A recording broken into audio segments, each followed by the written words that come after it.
Hello students, so today we're going to look at radical operations. Today you're going to want to have your flip chart organizer that we've been filling in, your perfect roots chart, a calculator, pen or pencil. You're not going to need your notebook / notes thingy today. This is what you should have in front of you right now. We're going to fill in our last flip of this flip book, which is called Radical Operations. So let's first see though, what do we already know? So simplifying radicals, we've just did that. That was our last video. The square root of 50. I know that I need to find a perfect square, because there's a little 2 here, remember, that can go into 50. And I know the square root of 25 and the square root of 2 will make 50. So then the square root of 25, we know that's 5. And then I'm just going to take that square root of 2 and come along. So 5 roots of 2. We've done that quite a bit recently. Now, the cube root of 54x to the 4th. Remember, what we did is we always started and broke it into its 2 parts. Just like that. The cube root of 54, well, that doesn't come out perfectly, so we needed to find a cube root that goes perfectly into 54. So if you look on your chart, 16 doesn't go in, but 27 does, along with 2, we'll make that. Cube root of 27, we know that's 3. And then I gotta think here, I need to make a group of 3 from x to the 4th, so then that's one group of 3. So I'm going to have an x on the outside with an x still sitting on the inside, because he couldn't come out with his 3 buddies. Combine what's on the outside. I have a 3x on the outside, and on the inside I have left over 2x. So this is what you want to do. On your flip chart on the bottom, put this 4 boxes. Down here is where we're going to put examples of the problems we're doing today. And up here you're going to have 2 definitions. One right here and one right here. So we're going to write those as we go throughout the video today. But please try to make your kind of like your boxes here so you have example room. So here's the very first example. If you notice, we're going to be multiplying radicals, radical operations. So one thing that's very important is when you're multiplying radicals, they have to have the same index, aka the number on the little outside. That has to be the same. So what we can do when we have like indexes similar to this, we can actually multiply the numbers on the inside. So I can go 4 times 16. And we know 4 times 16, if you quickly do on the calculator, you should get, yep, that's right, 64. We should get 64. And if you look on your perfect roots table, you will see the cube root of 64. That is the same as 4. So my answer for this particular problem is 4. Here's the second example. Notice how we're dividing this time. We have the division symbol, a fraction right there. What you need to do, since I have the same index, always make sure you have the same index on both the top and the bottom, just like I'm circling now.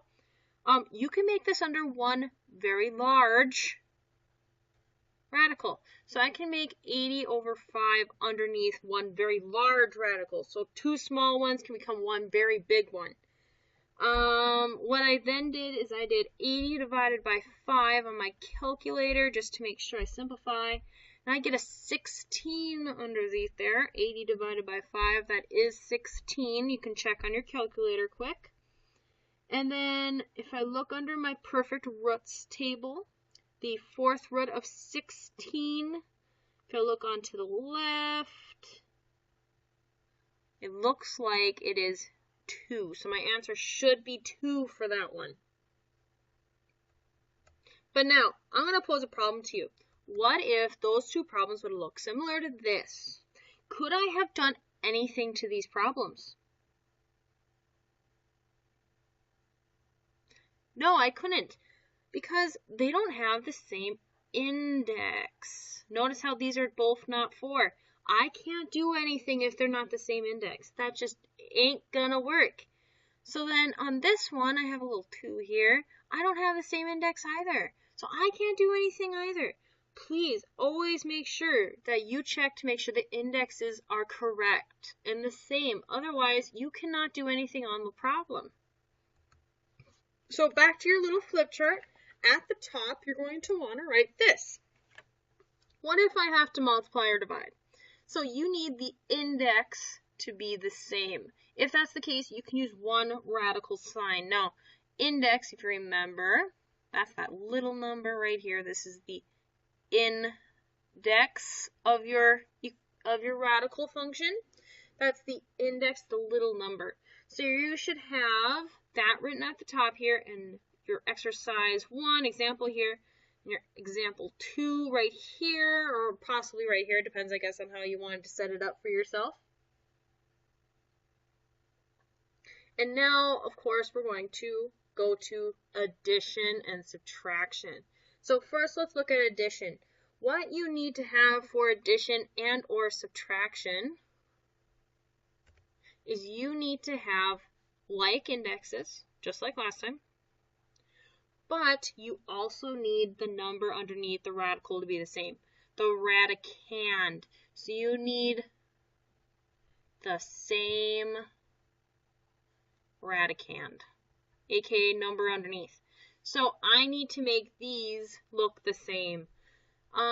Cube root of 5, that can't break down at all. So he's just going to kind of stay there. So somehow I need the cube root of 40. I need somehow to pull out a cube root of 5. So I'm going to start breaking it down, just like we normally would have. And I noticed 8 can go into 40, and 8's a cube root, or a perfect cube, excuse me.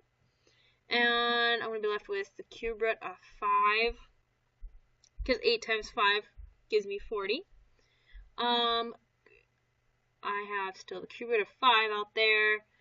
Cube root of 8, we know that if you look on your perfect root table, we know that that is 2. Like that. Now, notice how I have like radicals here.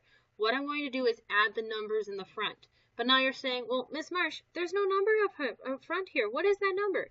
Well, we can always assume, if we don't have a number, we can assume there's a 1, kind of hidden 1 sitting there. So let's add the coefficients, the numbers in the front. So I have a 1 and a 2. 1 plus 2, that's going to give me 3 cube roots of 5. So you're never going to touch the numbers on the inside when you add. You're only going to mess with the numbers, the big numbers on the outside. Now, let's look at a subtraction problem. I need to think of a number. I need to simplify that cube root of 54, because I'm really sure I can't simplify the cube root of 2. It does not simplify any further. So let's figure out what's a perfect cube that can go into 54. So let's look at our chart quick. And it looks like, as I look through it here, my perfect cube column, 27. 27 goes in nice, I think. Check on my calculator quick. Yep, and it looks like I'm going to get cube root of 2 out of that. 2 times 27, that does give me 54. Cube root of 27, look at my chart again. That's 3.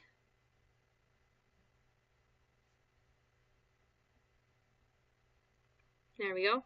Just like last time over here, I can put a little 1 out front there so we don't forget. And now we're going to subtract. So I have like radicals. So I got 3 minus 1, that is 2.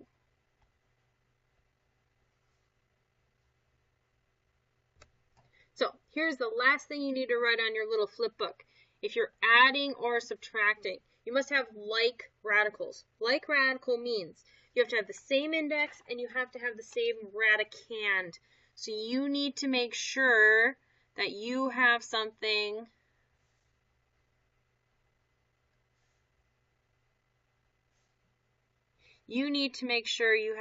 that looks like this. And they both have to have the same index and the same number on the inside. Then you can combine like terms. Basically treat the cube root of 5 as like an x. So if you would have 1 cube root of 5 and 2 cube roots of 5, you could treat that as 1x plus 2x. So that would be 3x. Treat them as x's, and I find it's a lot easier to combine your like terms. That's the end of the video. See you later.